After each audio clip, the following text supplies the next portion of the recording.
ఈ రోజున 27వ వార్డులో బాబు షూటీ భవిష్యత్ గ్యారంటీ కార్యక్రమాన్ని కొనసాగుతుంది.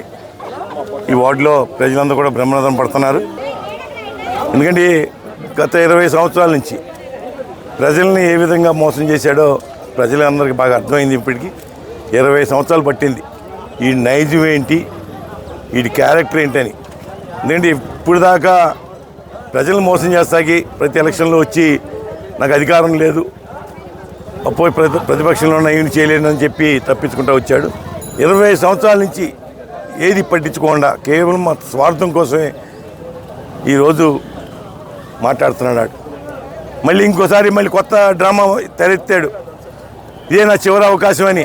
ఎస్, నువ్వు చెప్పింది కరెక్టే, ఇదే నీ చివరి అవకాశం. ప్రజలు ఖచ్చితంగా నిన్ను ఇంటి పంపిస్తాకి సిద్ధంగా ఉన్నారని చెప్పి తెలియజేస్తున్నాను. ఈ దుర్మార్గుడు గుడివాడ ప్రజల్ని, గుడివాడ ప్రాంతాన్ని సర్వనాశనం చేశాడు. సంక నాగిచ్చాడు గుడివాడ పట్టణాన్ని. ఇంత ఘోరంగా ఏది పని చేయకుండా ప్రజల్ని గాలికి వదిలేసి వాళ్ళ ఇబ్బందులు పట్టించుకోకుండా ఇవాళ 5 సంవత్సరాలు అయింది. ఏ గ్రామానికన్నా వెళ్ళి, ఏ కుటుంబానికన్నా వెళ్ళి ఆదుకున్నావా అని చెప్పి నేను అడుగుతున్నా. ఇవాళ మొదలెట్టాడు కొత్త డ్రామా, ఇంకోటి తెరలేపాడు, విగ్రహాలు పట్టుకుంటున్నాడు. ఏంటో 20 సంవత్సరాల తర్వాత ఇది గుర్తొస్తుంది. ఎవడ విగ్రహాలు పెట్టాలి, ఎక్కడ పెట్టాలి, ఎన్ని ఎలక్షన్ డ్రామాలు చేస్తా ప్రజలు మళ్ళీ డైవర్ట్ చేస్తానికి ప్రయత్నం చేస్తున్నాడు ఈ దుర్మార్గుడు. దయచేసి గుడివాడ ప్రజలు ఈడు మాటలు నమ్మకండి. ఈడు మళ్ళీ వాళ్ళ అంబేద్కర్ విగ్రహం అంటాడు, వాళ్ళ బాబ్జీ విగ్రహం అంటాడు. అరే ఇంతకాలం అయిపోయింది, ఈ గుర్తురాలేదా? కేవలం ఎలక్షన్ ముందు రేపు నోటిఫికేషన్ వస్తుంది.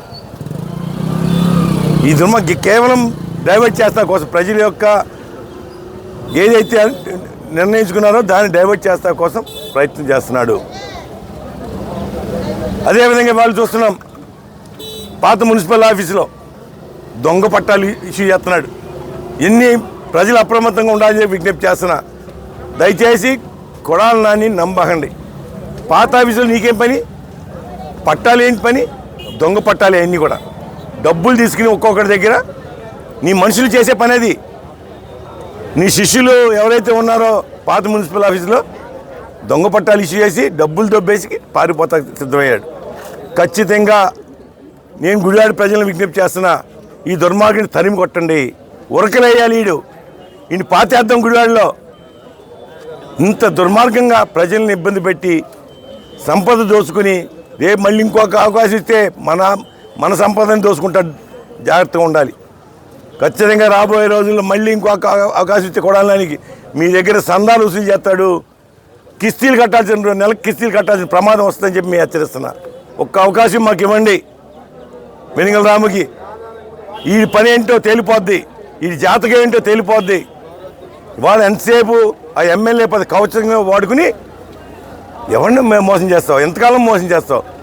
చాలా సమయం ఇచ్చారు, 20 సంవత్సరాలు సర్వనాశనం చేశారు గుడివాడిని. ఇవన్నీ కూడా ఆలోచన చేయకపోతే భవిష్యత్తులో గుడివాడ ప్రాంతం సర్వనాశనం అయిపోద్ది. ఖచ్చితంగా మాకు ఒక అవకాశం ఉండి రాముని గెలిపించండి. ఏ విధంగా గుడివాడిని ముందుకు తీసుకెళ్తాం ఒకసారి ఆలోచన చేయాల్సిన విజ్ఞప్తి చేస్తున్నా. ఎందుకంటే ఈరోజు యువతని ఏ గ్రామం వెళ్ళినా, ఏ వార్డులోకి వెళ్ళినా ఎంతోమంది బీటెక్, ఎంటెక్, పాలిటెక్నిక్ యువత ఉంది. ఏం చేస్తున్నారు తమ్ముళ్ళు అంటే అడుగుతుంటే ఖాళీగా ఉన్నామండి, ఏం చేయాలో తెలియదు, ఎంబీఏ అయిపోయిందని ఒకడంటాడు, బీటెక్ అని ఒకడంటాడు, ఎంటెక్ అని ఒకడంటాడు. ఏం చేయాలి వీళ్ళ పరిస్థితి ఏంటి? ఒక పక్కేమో ఈ ప్రభుత్వం అధికారం వచ్చిన తర్వాత ఒక్క పరిశ్రమ మన రాష్ట్రానికి రాలా. ఈ దుర్మార్గం వలన వీడికి కమిషన్లు కట్టలేక కొన్ని పరిశ్రమలు పారిపోయినాయి, ఉన్న పరిశ్రమలు పారిపోయినాయి. యువత ఏం చేయాలి? చాలా భయంకరమైన స్థితిలో ఇవాళ యువత ఉంది గుడివాడ నియోజకవర్గంలో.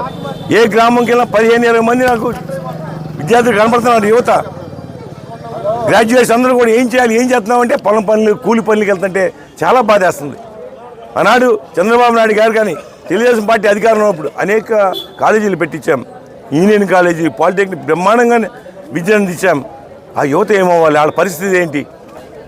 ఏం పట్టువాడికి కేవలం దోచుకోవటం తప్ప రెండో పని లేదు.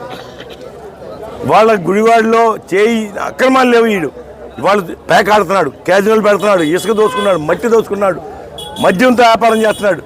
నేను ఒకటి అడుగుతున్నా కొడాలని వాళ్ళ వీడి పేరు మీద నయా పైస ఉండదు, అన్ని బినామీ పేర్లతోనే ఉంటాయి. ఏమన్నా మాట్లాడితే నా పేరు మీద ఒక్క సెంటు భూమి లేదంటాడు. వాడి పేరు ఉండదు.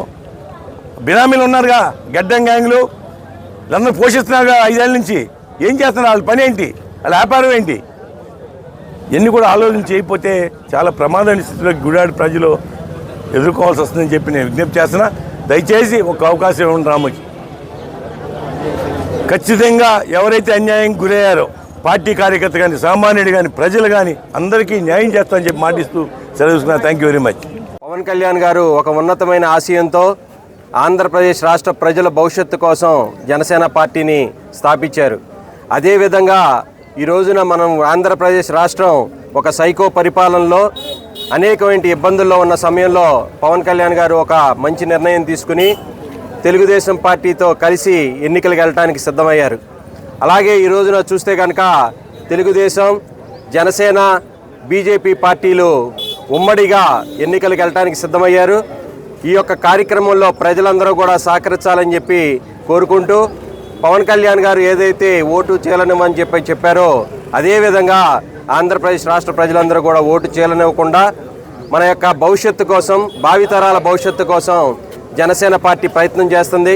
అలాగే జనసేన పార్టీ అధ్యక్షులు పవన్ కళ్యాణ్ గారు ప్రయత్నం చేస్తున్నారు. కాబట్టి మనందరం కూడా సహకరించి రేపు ఉజ్వలమైన భవిష్యత్తు కోసం మనందరం కూడా ఈ 3 పార్టీల కలయికని, ఈ 3 పార్టీల యొక్క కూటమిని, అభ్యర్థులందరినీ కూడా గెలిపించి అసెంబ్లీకి అదేవిధంగా పార్లమెంట్కి పంపిస్తారని చెప్పి కోరుకుంటూ పవన్ కళ్యాణ్ గారి నాయకత్వంలో మేమందరం కూడా పనిచేస్తూ జనసేన పార్టీని ముందుకు తీసుకెళ్తామని చెప్పి, అలాగే గుడివాడ నియోజకవర్గంలో వెనిగండ్ల రాము గారిని ఉమ్మడి అభ్యర్థిగా మేమందరం కూడా గెలిపించి అసెంబ్లీకి పంపించడానికి మేమందరం కూడా సిద్ధంగా ఉన్నాం.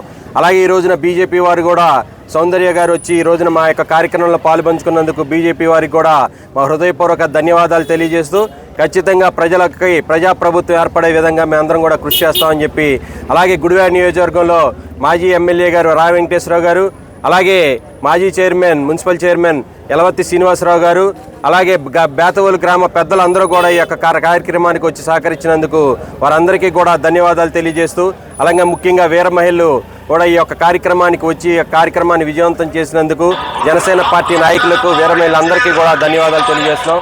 జై జనసేన.